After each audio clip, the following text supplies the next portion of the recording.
रूस और यूक्रेन के बीच जंग में 2 भारतीय नागरिक मारे गए हैं। भारतीयों की मौत के बाद सरकार ने इसे लेकर सख्त रुख अपनाया है। विदेश सचिव ने कहा कि भारत ने इस मुद्दे को बहुत गंभीरता से लिया है।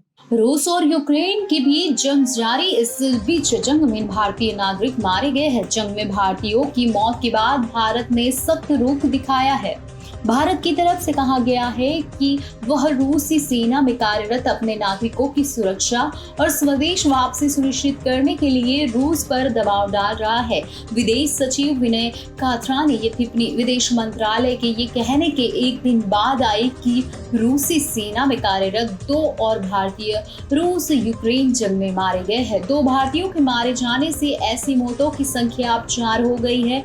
भारतीयों को सुरक्षित रखना है मकसद। जी हाँ, विदेश सचिव विनय ने कहा है कि पहले दिन से ही हम लगातार रूसी अधिकारियों और नेतृत्व के साथ इस मामले पर चर्चा कर रहे हैं। उन्होंने इस मुद्दे पर एक सवाल का जवाब देते हुए कहा कि हमारे सभी प्रयासों का उद्देश्य भारतीयों को सुरक्षित रखना है। उन्होंने कहा, हमने रूसी अधिकारियों से स्पष्ट रूप से कहा कि युद्ध क्षेत्र में सभी भारतीयों को, चाहे वो किसी भी तरह से वहां पहुंचे हो, उन्हें वापस भारत लौटाया जाना चाहिए। मामले को गंभीरता से लिया गया। जी हाँ, विदेश मंत्रालय ने 2 भारतीयों की मौत की पुष्टि करते हुए मंगलवार को कहा था कि भारत ने रूस के साथ इस मामले को दृढ़ता से उठाया हुआ है और रूसी सेना में कार्यरत सभी भारतीय नागरिकों की शीघ्र वापसी की मांग की है। विदेश सचिव ने कहा कि भारत ने इस मुद्दे को बहुत गंभीरता से लिया है। उन्होंने कहा, हमने उनके परिवार से संपर्क किया, जांच की है वो व्यक्ति रूस कैसे पहुंचे और रूसी अधिकारियों से जवाब देने को कहा है।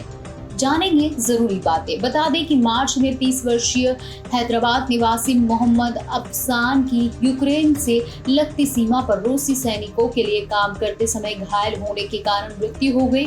फरवरी में गुजरात के सूरत निवासी 23 वर्षीय हेमल अश्विन भाई मगुआक की डोनेत्स्क क्षेत्र में सुरक्षा सहायक के रूप में काम करते समय यूक्रेन के हवाई हमले में मृत्यु हो गई। अधिकारियों के अनुसार रूसी सेना के साथ सहायक के रूप में काम करने वाले कुल 10 भारतीयों को मुक्त कर दिया गया है और भारत वापस भेज दिया गया है। खबरों के मुताबिक करीब 200 भारतीय नागरिकों को रूसी सेना में सुरक्षा सहायक के तौर पर भर्ती किया गया था।